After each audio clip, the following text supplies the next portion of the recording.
নমস্কার বন্ধুরা, আমি সুমি। আপনারা দেখছেন সুমি রান্নাঘর। আরও একটা নতুন ভিডিওর সাথে চলে এলাম।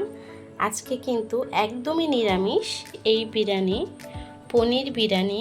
ভিডিওটা ফুল দেখার অনুরোধ রইল। ফুল ভিডিওটা না দেখলে কিন্তু বুঝতেই পারবেন না এই রান্নাটা কিভাবে করেছি। আপনারা নিরামিষের দিনেও কিন্তু এই বিরিয়ানিটা অনায়াসে বানিয়ে খেতে পারেন, খুবই চটজলদি হয়ে যায়। চলুন তাহলে রেসিপিটা শুরু করা যাক। পনির বিরিয়ানিটা করার জন্য আমি কড়াটা বসিয়ে নিয়েছি, দিয়ে দেবো জল। রাইস রান্না করার জন্য জলটা একটু বেশি করে দিতে হবে। দিয়ে দেবো নুন। আমি বাসমতি চালটা দিয়ে দেবো। বাসমতি চালটা 1.5 ঘন্টা ভিজিয়ে রেখেছিলাম, সুন্দর করে ধুয়ে চালটাকে এখন দিয়ে দেবো। আমি সামান্য একটু তেল দিয়ে দেবো। তেলটা দিলে কিন্তু রাইসটা একটু ছাড়া ছাড়া হয়। রাইসটাকে আমি কিছুক্ষণ রান্না করে নেব। দেখুন বন্ধুরা, রাইসের জলটা কিন্তু প্রায় গরম হয়ে আসছে। একটা তেজপাতা টুকরো করে দিয়ে দেবো এলাচ, লবঙ্গ, দারচিনি। দেখুন বন্ধুরা, রাইসটা কিন্তু হয়ে গেছে। আমি দেখিয়ে দিচ্ছি, রাইসটা কিন্তু হয়ে গেছে। আমি রাইসটাকে এখন নামিয়ে নেব। রাইস রান্না করেছি, ওই কড়াইটা আবার বসিয়ে নিয়েছি। কড়াইটা গরম হয়ে গেছে, তেল দিয়ে দেবো। তেলটা গরম হয়ে গেছে, আমি পনিরগুলোকে হালকা করে ভেজে নেব। পনিরটা কিন্তু আপনারা না ভেজেও করতে পারেন। আমি হালকা একটু ভেজে নেব, হালকা করে পনিরটাকে একটু ভেজে নেব। পনিরটা ভাজা হয়ে গেছে, আমি পনিরটাকে তুলে নেব। আমি কয়েকটা আলু সিদ্ধ করে নিয়েছিলাম নুন দিয়ে, সেই আলুটাকে ভেজে নেব। দিয়ে দেবো সামান্য একটু হলুদ গুঁড়ো। আলুটাকে ভেজে নেব। দেখুন বন্ধুরা, আলুটা ভাজা হয়ে গেছে, আমি আলুগুলোকেও তুলে নেব।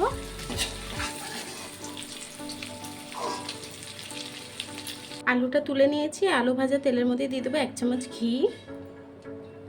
এই তেলের মধ্যে দিয়ে দেবো সামান্য একটু গোটা জিরে ফোড়ন, দিয়ে দেবো একটা তেজপাতা। আমি একটা মশলা বানিয়ে রেখেছিলাম, টমেটো, কাঁচা লঙ্কা, আদা দিয়ে পেস্ট করে রেখেছি, এটা দিয়ে দেবো। মশলাটাকে একটু কষিয়ে নেব। গুঁড়ো মশলাটাকে অ্যাড করব। দিয়ে দেবো 1 চা চামচ ধনে গুঁড়ো, 2 চা চামচ জিরের গুঁড়ো, 1 চামচ হলুদ গুঁড়ো, দিয়ে দেবো স্বাদ মতো নুন, দিয়ে দেবো সামান্য একটু ঝাল লঙ্কার গুঁড়ো। আমরা কাঁচা ঝাল বেটে দিয়েছি, এই জন্য লঙ্কা গুঁড়োটা একটু কম দিলাম। মশলাটাকে এখন সুন্দর করে একটু কষিয়ে নেব। মশলাটার মধ্যে আমি সামান্য একটু জল দিয়ে মশলাটাকে একটু কষিয়ে নিয়েছি। দেখুন তেল ছেড়ে দিয়েছে। এখন ফাটিয়ে রাখা 1 বাটি দই দিয়ে দেবো, টক দই। মশলাটা কষাতে কষাতেই সামান্য একটু চিনি দিয়ে দেবো উপর থেকে। মশলাটা কিন্তু কষানো হয়ে গেছে খুব সুন্দরভাবে। এখন যে আলুটা ভেজে রেখেছিলাম, সে ভাজা আলুটা দিয়ে দেবো। ভেজে রাখা আলুগুলো দিয়ে দেবো।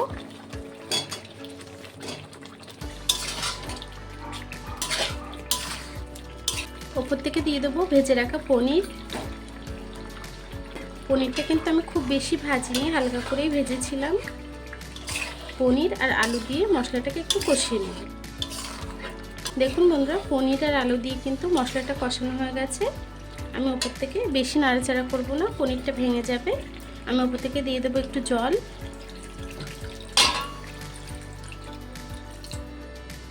খুব বেশি জল দিলাম না, একটু মাখা মাখায় রান্না করব। একটু নেড়ে দেবো। তরকারিটাকে 6-7 মিনিট রান্না করে নেব। দেখুন বন্ধুরা, আমার তরকারিটা কিন্তু হয়ে গেছে। এখন নামিয়ে নেবো আমি পনিরের তরকারিটা। গ্যাসটা বন্ধ করে দিলাম। আমি এখন রাইসটাকে তরকারিটাকে লেয়ার দিয়ে নেব। তার জন্য আমি একটা গামলা নিয়ে নিয়েছি। ঘি দিয়ে দেব, 1 চামচ ঘি দিয়ে দিলাম। ঘিটাকে সুন্দর করে সারা সাইডে মাখিয়ে নেব, যাতে রাইসটা তলায় লেগে পুড়ে না যায়। ঘি দিয়ে কিন্তু লেয়ারটা দিয়ে নিয়েছি সারা সাইডে। এখন দিয়ে দেবো রাইসটা আমি ফ্যান ঝরিয়ে রেখে দিয়েছিলাম। রাইসের একটা লেয়ার দিয়ে নেবো ওপর থেকে দিয়ে দেবো সামান্য একটু বিরিয়ানির মশলা, খুবই অল্প দেব। ওপর থেকে দিয়ে দেবো যে তরকারিটা রান্না করেছিলাম, পনিরের তরকারিটা দিয়ে দিয়েছি 1 লেয়ার। আমি দিয়ে দেবো রাইস, ওপর থেকে আরও 1 লেয়ার রাইস দিয়ে দেবো। এভাবেই পুরোটা কমপ্লিট করে নেব। লেয়ারটা আপনারা যতটা দিতে চান সেই অনুযায়ী দেবেন। আমি পুরো লেয়ারটা করে নিয়েছি, 3 লেয়ার রাইস দিয়ে নিয়েছি। এখন উপর থেকে দিয়ে দেবো একটু ঘি, 2 চামচ মতো আমি ঘি দিয়ে দিলাম। উপর থেকে দিয়ে দেবো সামান্য একটু গোলাপ জল, সাইড থেকে দিয়ে দেবো একটু কেওড়া জল, উপর থেকে দিয়ে দেবো বিরিয়ানির মশলা। দেখুন বন্ধুরা, আমি একটা থালা দিয়ে সামান্য একটু আটা নরম করে মেখে সারা সাইড সিল করে দিয়েছি। এখন দমে বসাবো। আমি প্রথমে একটা তাওয়া বসিয়ে নেব। তাওয়াটা বসিয়ে নিয়েছি। আমি তাওয়ার ওপরেই বিরিয়ানিটাকে দম দিতে বসাবো।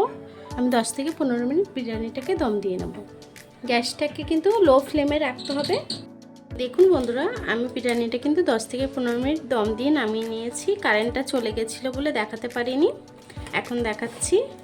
আমি একটু নামিয়ে যে কেমন হয়েছে